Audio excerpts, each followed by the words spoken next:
And now, from the great state of Mississauga in Ontario, Canada, it's the Ted Wallachin Podcast. Brought to you by Tom's Place. For the finest in men's fashion, Tom's Place will suit you. And ETP Canada, providing estate administration with ease. ETP Canada. And now, here's Ted.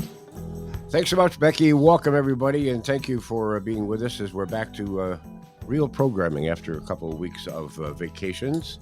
I hope you enjoyed the programs, and I know you're going to enjoy this one because I'm looking forward to it.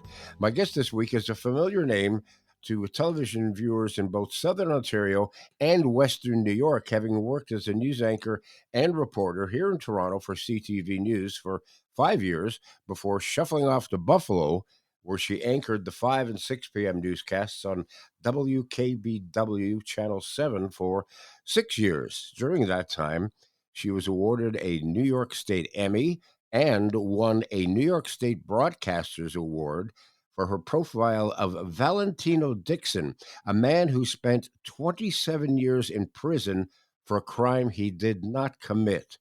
Today, she can be seen on WRAL-TV in Raleigh-Durham, North Carolina, where she anchors the evening news. Hi, Ashley. It's nice to see you. Thanks very much for your time. Oh, so glad to be here. Thank you for having me on. I got to tell you something. I'm doing my research to find out more about you than I already knew.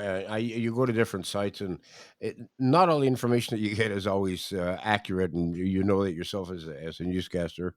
That you got to be really Yeah. careful where you get your information.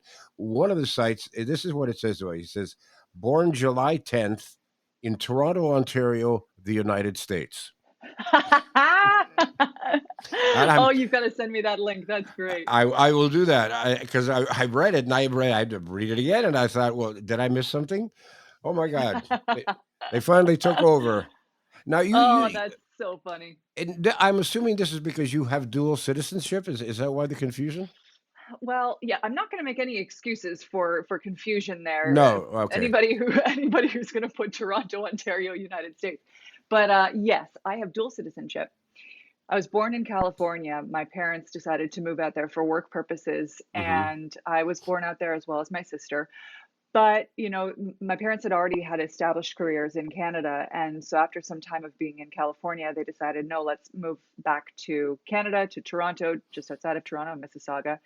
And so I grew up in Port Credit and started my career in Toronto, and then decided, I think I want to make something of this dual citizenship and utilize this U.S. passport that I've been going and renewing once every 5 years, 10 years.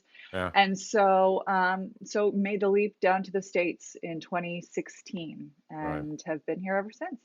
Now you come from a family of journalists. Your grandfather was a journalist. Your father was a documentary filmmaker, right? Yes, that's right. My grandfather worked for the Toronto Telegram and the Sun, and he was the editor of the travel section for some time.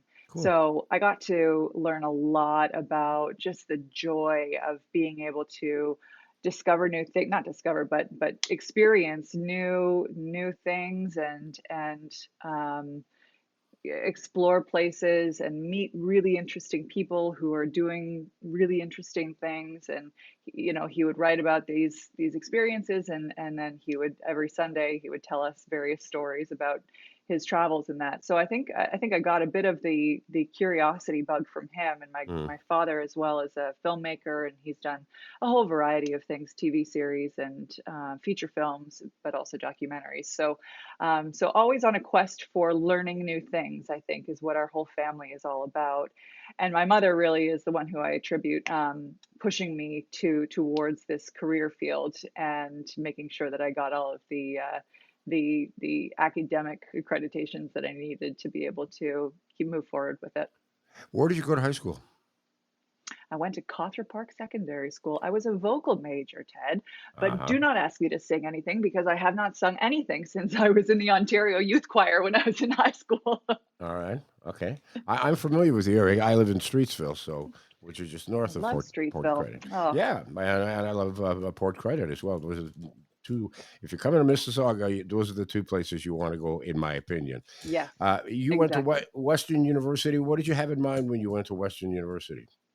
Well, I wanted to be in marketing. When I first got there, I thought I'm going to do some sort of combination of marketing and business. And then I took the first year business class and I just sucked at it. So I realized no, Yeah. balance sheets are not my thing. And they had this really cool program at Western called MTP, Media Theory and Production. And it was a collaborative program where you graduated with both a degree from Western and a diploma in broadcast journalism from Fanshawe College down the road. Right. So I did that. And that's what gave me this cool combo of theory plus practical application of that theory.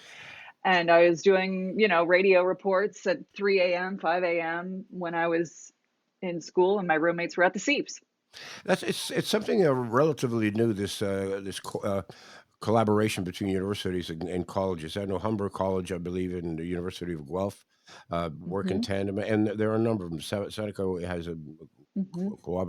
collaboration with someone as well. And I'm thinking, finally, because if I didn't go to university, I went to Seneca College, and when I went to college, it was like, why, what? You can't get into university? Well, no, I wanted to go to college because I wanted to study television and radio, and the university really wasn't offering that option. But Yeah. now I think the colleges have risen to a much higher level in terms of academia, in terms of respect in the academic community.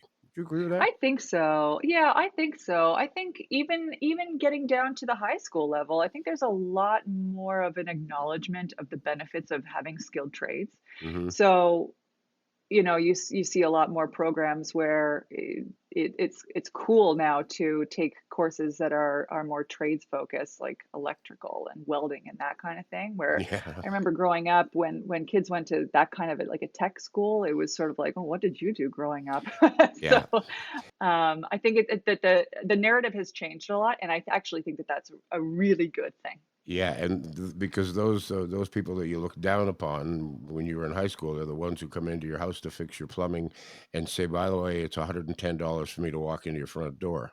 Exactly, exactly. I've got a daughter, she's a year and a half, and I keep saying to my husband, so we're going to teach her a skill, like a trade, before she goes That's off right. to college or university, That's right. because oh man, she'll have a good little business behind her. Yeah, exactly.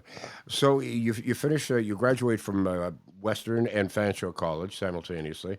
Um, how did you enter into the world of broadcasting? What was your first? There was a really cool program that Fanshawe had partnered with at the time. So this was back in 2009. They had collaborated with this, at the time, very innovative company.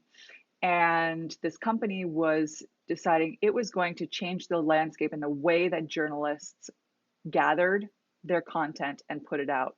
And they wanted to do it all using an iPhone. And at the time, this was novel. It was like, wait, you want to edit your audio for a radio report on your iPhone? Like that was something completely new Hmm. and out of the box. And so they had Fanshawe College provide journalist reporters that were students of Fanshawe and come out to the Vancouver 2010 Olympics and utilize this technology to provide radio reports across the country. And so I was selected to be one of a few people, two from Fanshawe, two from a school in the States, to utilize this technology. It was called Varicorder, if I remember correctly. And we got to go to the Olympics and be a part of the press for free. And Wow. that was what started kind of the ball rolling, because Right. then CHCH News in Hamilton got hold of some of the stuff that I was putting together out in Vancouver for the Olympics. I did some stuff for YouTube. And so they got to see me on camera. So then I got a part-time gig while I was still in school working for CHCH as a writer. And then one day the news director was like, how do you feel about getting on camera and doing a story about the Cold Stone Creamery opening up? And so I recorded a bunch of look lives at the Cold Stone Creamery, and that started my foray into the reporting world. Yeah. And then from there to CTV. From there to CTV Toronto, Hmm. and got to do a lot of reporting on a whole bunch of things: the Toronto International Film Festival, elections, Ontario legislature, of course, the whole saga with Rob Ford. And so I was really able to cut my teeth reporting with some of the best in the Yeah. business, and that really laid the foundation for me and had me thinking, okay, well, what do I want to do next? I can certainly stay at this institution, this magnificent place of CTV, but I was kind of hungry and I was interested in seeing what was going on south of the border. I remember doing a lot of stories for CTV Toronto about things that were going on in the States because, of course, we watched that a ton. And I was like, I want to be there. I don't want to just talk about it from our perch in Canada, as privileged as I was to be in that position. I want to get into the States and kind of get my hands dirty with the news that I was really enthralled by. So that's what brought me down to Buffalo, Hmm. just a 90-minute drive from my parents, and was still able to see them with however much regularity I could. And then I left WKBW in June of 2022 and just started back up after a year hiatus. I started at WRAL in Raleigh. When you left Toronto to go work in Buffalo, when you arrived in Buffalo, were the people there familiar with you in the audience? They're familiar with you from your work in Toronto, because we're familiar with a lot of Buffalo personalities because we get Yes, to see them, right? I was just going to say it was actually sort of the reverse. I think, the Buffalo viewers, when they don't so much watch Toronto TV. Some of them do. I think most of them listen to Toronto radio, but not so much watch Toronto TV. I think there are some issues with the way that the cable networks have relationships. I don't know, Right. but conversely, a lot of the Toronto audience that I had from CTV was still watching Buffalo News because it Hmm. happened to be the channel that The Bachelor was on, or for whatever other reason. And so I was able to carry over some viewers from Toronto to Buffalo. And my news director would always laugh. He's like, "Can we get them on the ratings? Like, can Nielsen pick them up too?" Yeah, really. um, so yeah, but I think there's such a relationship between Toronto and the I'm sorry, Buffalo and the Golden Horseshoe that I felt, and I firmly believe this, even though some people might laugh. I really do believe that Buffalo is a bit of an extension of the Golden Horseshoe, and that because there is such a relationship between the regions. If you look at the history between Toronto and Buffalo in things like sports and entertainment, Yeah. and the media, I mean, there's so many crossovers that it's. I mean, one of the best disc jockeys we ever had in Toronto was Jay Nelson, who came from Buffalo Television, Jungle Jay Hmm. Nelson, right? I mean, and Hmm. there's athletes that have gone back and forth, and musicians whose careers got kicked off in Canada from Buffalo and in Buffalo from Canada, etc. So we are like sister cities. Or I mean, Yeah. even though there's a border between the two of them, there's so much. I mean, go to a Bills game and 15% or 20% of the people in Orchard Park are from Ontario. I think one thing that not enough people from the GTA really understand is how much there is that Buffalo offers. Hmm. When I first got a call from Buffalo, from WKBW, I was like, no, thanks, but no thanks. I mean, I've been to the Walden Galleria to cover Black Friday stories, and I get the Buffalo Bills, but like, that's not going to bring me down to Buffalo to work there. So thanks, but no thanks. But then I went for a drive through the city, and I was really blown away by just how charming so many parts of the city are, Yeah, how much history there is, not just with the Underground Railroad, but also with, um, the various architecture, architecture for sure. yeah, and also political history as well, like I was walking through a building and they were like, yeah, um, William Mackenzie was here, and across the street is the Theodore Roosevelt inaugural site and that kind of thing. And so there are just so many cool pieces of history. And I think Buffalo gets a bad rap for, only being known as a place for the Walden Gallery and chicken wings. Yeah, no, there's a lot of great places. Have you ever eaten in Grover's restaurant in I've Buffalo? never, Now, no, where is that? I couldn't tell you exactly where it is. My daughter took me there because my daughter and her husband love going to Buffalo 4 or 5 times a Oh, year cool.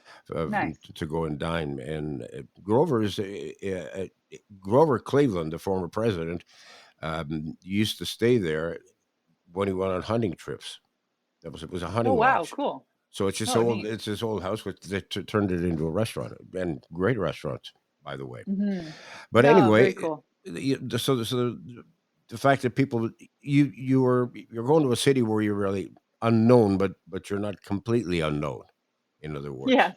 so you're not Yeah. a Yeah. real stranger. Yeah, yeah. No, and I think there's because people have such a relationship with Toronto who live in Buffalo, or even Crystal Beach. So many people who live in Buffalo have properties in Crystal Beach and just on the other side of the border, and they'll talk about the good old days when they would be able to take the ferry across without having to go through any actual border or anything like that.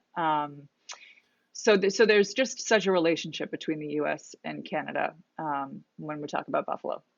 So you end up at the WKBW, which has got a huge history in the eyes of Torontonians. I mean, because people like such as myself. I mean, I grew up watching Irv Weinstein, and I grew up Hmm. watching Commander Tom Jules, who unfortunately Rest in peace. recently passed. Yeah, Yeah. and so you had did you get that sense where you were going somewhere they already were familiar with, as opposed to when you went to Raleigh, like what did you know about Raleigh? But you knew about Buffalo, right? Sort of. I didn't really grow up watching Ulrich and Tom. I Well, you're certainly much have an younger than I. appreciation. Yeah, I have a great appreciation for them. And my colleague Keith Radford, he was my co-anchor at WKBW. He was also Canadian and kind of did the same thing that I did. He worked for CTV Barrie and then made his way to Toronto and to Buffalo. So he was able to give me a very lived experience of the great appreciation for Ulrich and Tom. My connection with Buffalo before I got there was really like I feel like I know this because I've been through Buffalo countless times driving to Ellicottville. I grew up skiing in Ellicottville. Hmm. I know the weather, we all get it. We all have the gear to get through the winters, that kind of thing. So I had an appreciation for the station, but not one. I didn't have a full appreciation for WKBW until I got there. Okay. During your time at WKBW, you won a New York State Emmy, and you won a New York State Broadcasters Award for a profile you did on a man named Valentino Dixon, who spent Hmm. 27 years in prison for a crime he did not commit. How did you come across that story? He had just been released from prison, and I just thought, I mean, what a story. He is the first to admit, look, he was not an completely innocent. Um, he had run in with the wrong crowds and that sort of thing, but here's a guy who was spent 20 the majority of his adult life in Yeah. prison, almost all of his adult life in prison, and yet he grew to national acclaim because of some drawings that he learned how to do while he was in prison because he had nothing better to do. And the fact that Golf Digest picked up his story, and then these team of legal um, lawyers essentially picked up his story, and they wanted to help him out. And I just thought this is a really layered story, and I want to be one of the first people to talk to him after he gets out of prison. And the stories that he told me, and not all of them were able to get into the piece that actually aired, and one of which was when he was telling me about his first time getting getting from A to B without a car. I mean, look, he was in prison by the age of 19, so he didn't really know how to drive. He certainly didn't have an iPhone. He certainly did not know about Uber and how to use Uber. And yet here he is. He gets out of prison and he is plucked into New York City weeks after he is a free man, and he goes over and asks somebody, "Hey, can you help me use this Uber app? I don't know how to use it, and I don't know how to pay to get this Uber." And he, come on in. Sorry, I'm in the makeup room right now. That's okay. And so he's asking somebody, "Hey, can you help me use this?" And they thought that he was like a Looney Tune. Like, what do you mean? What are you talking about? You don't know how to use Uber? Like, come on, stop pulling my leg. Am I being pranked right now? Uh-huh. And he was like, "No, I genuinely don't know how. I just got out of prison. I've been in prison for 27 years. Uber is a fairly new technology for somebody who's been in prison for 27 years." Yeah. So just incredible to me, resilience that he showed. Incredible to me, the way that he was able to turn a really dark time in his life into something extremely positive. Spending time with someone who's gone through that kind of an experience, it has to have a profound effect on you and the way you look at life and the way you know, probably respect life more. You can, at least Yeah, I think to myself, I would, because you put yourself into that person's shoes when you're doing an interview, yeah, right? And you try to yeah. I imagine think what that was like. exactly. I'm sure you've had so many experiences with all of the interviews that you've done, that are in a similar light. But I think one of the things that this job does is it gives you great perspective. And it, it when I first started in this business, things were really transactional. I was like young, scrappy, and I do whatever to get a good story. And once that story was over, hands clean, on to the next one. And Yeah. as you get older and you meet more of the people who you're doing stories on, you really gain a chance to step back and go, wait, no, this isn't a story. This is somebody's life, Yeah. and I can't. This can't be just a transaction, because you're not doing right by the people who you're interviewing and doing the story for. If you treat it like a transaction. And so, and that became crystal clear with a few stories. One of them was Valentino. And that's why it is so important to me to stay in touch with the people who invite us into their homes, if if they want to stay in touch. And Valentino is one of those guys. I've probably done maybe 5 or 6 stories on him since that first story. But the number of times that we talk just to check in are far greater, in part because you care about the people who invite you into their homes and invite you into their world, whether it's a great thing that you're covering for them or a terrible day that you're covering for them. Well, you're someone who's was highly involved in the community in Buffalo, to the point where even now that you've moved to Raleigh, you still have a home in Buffalo, and you're still involved with a number of charities, right? Yeah, and I will try to stay as involved as I absolutely can, and also try to get myself involved in some similar charities here in Raleigh. Food insecurity is something that has really become a glaring issue to me over the last 10 years, I'd say. Just in Buffalo, you're really exposed to, if you keep your eyes open, you're really exposed to some really sad scenarios. Hmm. Um, Wealth is not like it is in Toronto. It's not like it is in the GTA. And but there are some really good people who are, struggling to get by, Yeah. and are one paycheck away from not being able to get by and feed their families. And a lot of that has to do with circumstances. It doesn't have to do with laziness or whatever. And so, come on in. Sorry. And so, I think hunger relief is a super important thing that everybody should really keep an eye on, especially with climate change and the effects that are going on there. And I don't mean to take this down a super serious path, but No, that's as long okay. as I can stay involved with Feed More and with hunger relief organizations, I will. Ted Wallachin returns in a moment.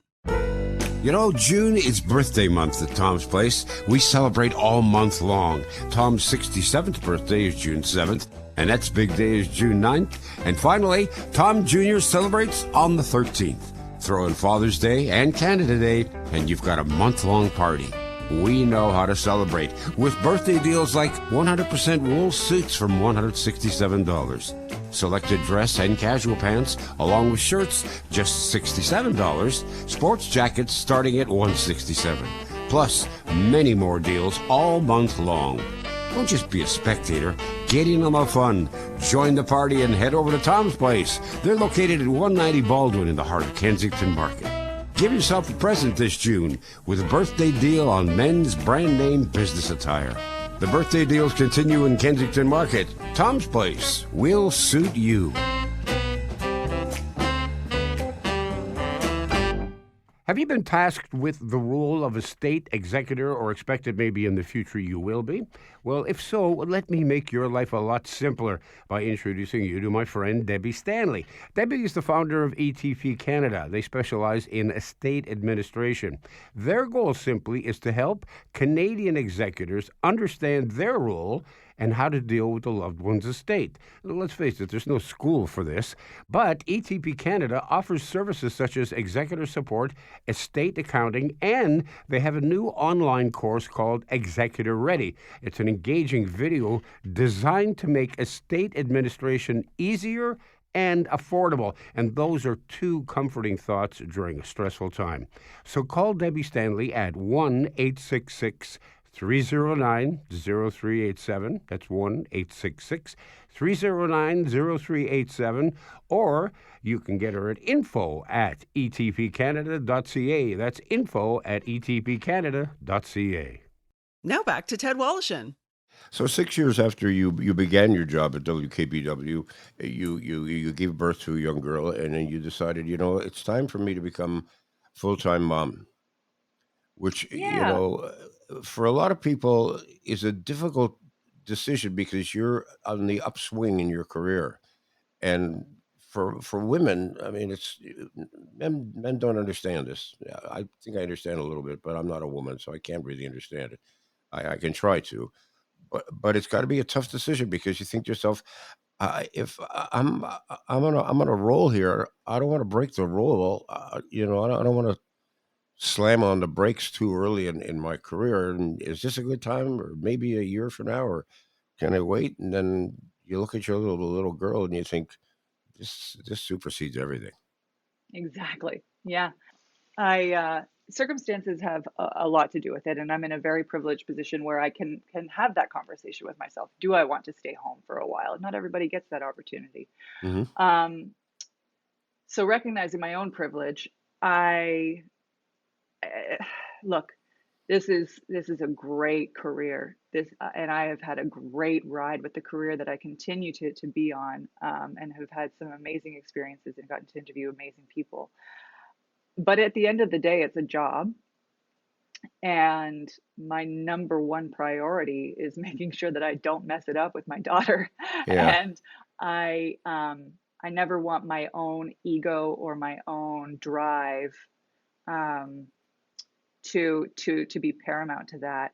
And so my main priority is finding balance between my career and my daughter and my family.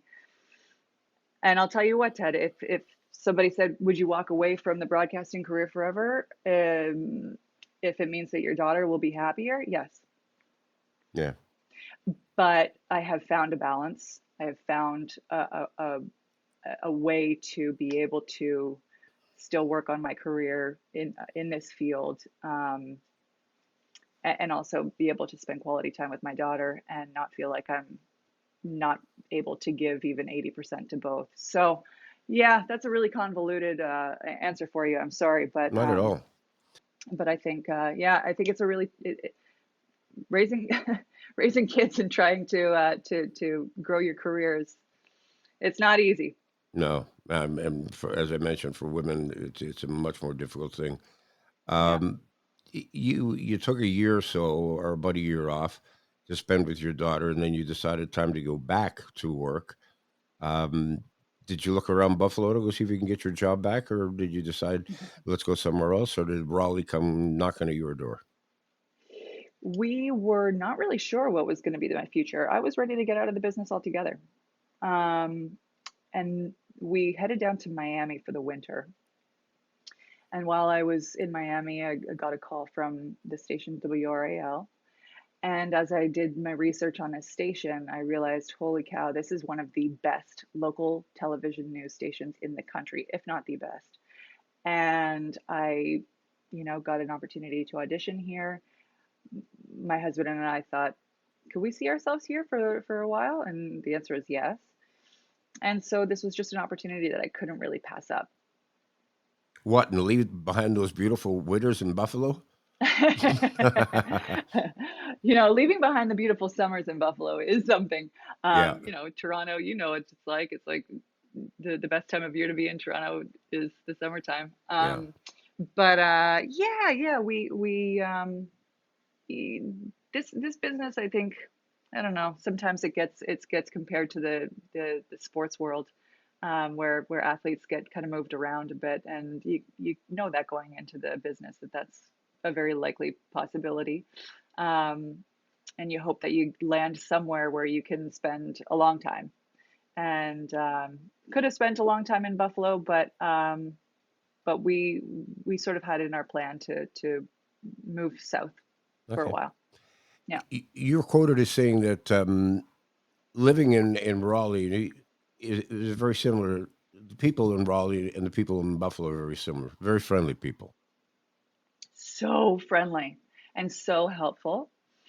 Um, it was almost an immediate comparison that I made when I first got to come on in.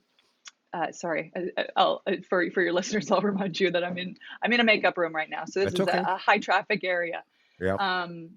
So yeah, everyone is so friendly and so helpful, and I'm really charmed by the city itself.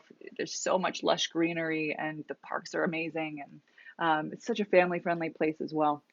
The news mentality, let's compare the news mentality and philosophy in Canada versus the United States. I'm putting politics aside, and my gosh, you've got some bizarre politics to deal with Oh my gosh. in the States. Uh, is it the same? Do you approach the news the same way in the United States as you do here? I don't think so. No. Now, granted, I had the great fortune of going from school at Western to Hamilton to Toronto. I skipped a lot of the very small markets, which are Yep. steps that a lot of people take. So I don't know what goes on in the local news in Thunder Bay, Ontario, or Prince George.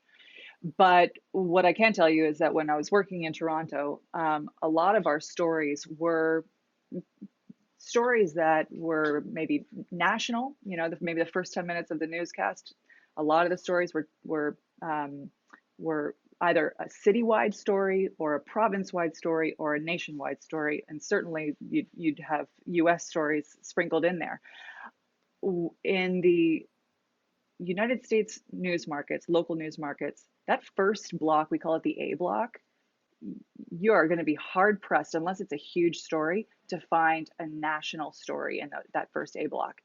Almost all of the stories are going to be hyper local, Hmm. which means neighborhood story, citywide story, maybe a statewide story. Right. And the thinking about that is that you've got from 6 until 6:30, you've got the local stories, and then from 6:30 until 7, the network takes on the national stories of the day. Right. So you don't want to kind of tell the national story, because that's going to, at the bottom of the hour, that national story is going to run. Right.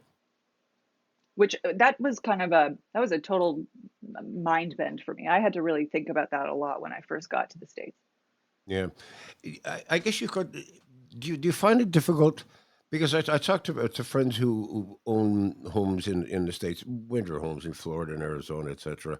And when they go down now, because of the divisiveness between the Republicans and the Democrats, that whenever they go play golf or they go for dinner with friends of theirs who are from the States, they stay as Yeah. far away as humanly possible from discussing politics because they can get. Yeah. I can't avoid it in my business. That's that's what we do. Yeah, But yeah, but I will say that if I go to a dinner party or something, yeah, politics, you stay away from that because it's so divisive. It is. I think it's a really tough time. Um, the discourse is just it's ugly. yeah. Now, when you Yeah. look back at your time here in Toronto, uh, things were just starting to get a little weird in terms of the industry, radio and television industry here, with the takeovers of the three major corporations basically that run news and television and radio. Um, and there's not a lot of positive things being said about those three major owners, Mm-hmm. um, and especially the treatment of their employees Yeah. who sort of disappear and their careers end a little quicker than perhaps they should have ended. Yeah. And a lot of it is chalked up to the bean counters. They were saying, well, little Sally Brown there has been around a little bit too long, making a little bit too much money. Let's get rid of her and bring in somebody 15 years younger, and we can pay them about one third of the salary. Is that the same Yeah. situation in the States, or is that unique to Canada? I would say that here, I don't know how long, but it's for a while, for as long as I've been down here, eh, there are not a lot of high paying jobs. I think that is, I'm not making news here when I say there are not a lot of high paying jobs in the news business, in the local news business anymore. And you hear stories about people who are getting hired straight out of college that are making like 30 grand, 26 grand, just like nearly the poverty line. Um, so when it comes to the salaries and that, I don't know how to compare Canada and the US. Um, the nice thing about the States is that you're not controlled by three massive Hmm. communications companies. You've got way more diversity of ownership. For example, right now I'm working for a locally owned Yeah, company. So WRAL is their flagship station. They've got some smaller local stations as well, but they don't have stations across the country. There are company I've worked for companies. The one that I worked for in Buffalo, that is a company that has 60 stations across the country. Um, but but they're not in the business of cell phones. yeah, They're in the business of broadcasting. So there's not that same kind of conflict. They're not trying to build a 5G network across the United States. Um, you know, I do. so I I think that it is a real disservice to Canadians to only have communications companies essentially running running private broadcasting in the country. So, you know, fortunately, there is a solid public option, but we could use some more variety in Canada. That's for sure. Yeah, absolutely. Do you, if one day you got a call from Bell Media or from whomever, well, let's say Bell Media, your former employers, and said, "We've got this opening for the National. Would you be interested in coming up? Would you come back?" Yeah, it's a really good question. I think I would love to raise my daughter in Canada. I think she's well set up wherever she goes. But listen, I grew up in Canada. I love Canada. I love the GTA. It is way overpriced, but Yeah, but if there was an opportunity to to come back that really made sense, I'd certainly have to consider it. I don't think Bell Media will be inviting me back based on some of the tweets that I've put out about Lisa LaFlamme's departure. Yeah. Well, there's a lot of us that won't be going back to Bell Media. Trust me. Ashley, this has been a real pleasure chatting with you. I wish you all the best, and thanks very much for taking this time. Thank you so much, Ted. It's been a real privilege. All the best to you. Well, there we go. There's Ashley Rowe. That'll do it for us once again. Thanks for joining us. Don't forget, you get a chance to log on to our website, www.tedwallishin.ca, and while you're online, fill out your organ and tissue donation card. You could change or even save a life. You have a great week. We'll see you next time. The Ted Wallishin Podcast has been brought to you by Tom's Place. For the finest in men's clothing at unbeatable prices, it's Tom's Place at 190 Baldwin in the heart of Kensington Market. Tom's Place will suit you. And ETP Canada, providing estate administration with ease. The Ted Wallishin Podcast is produced by me, Becky Coles. Technical production by Paul Gatt. Music by Bike Thieves. For more information on this podcast and our sponsors, and to talk to Ted, go to www.tedwallishin.ca.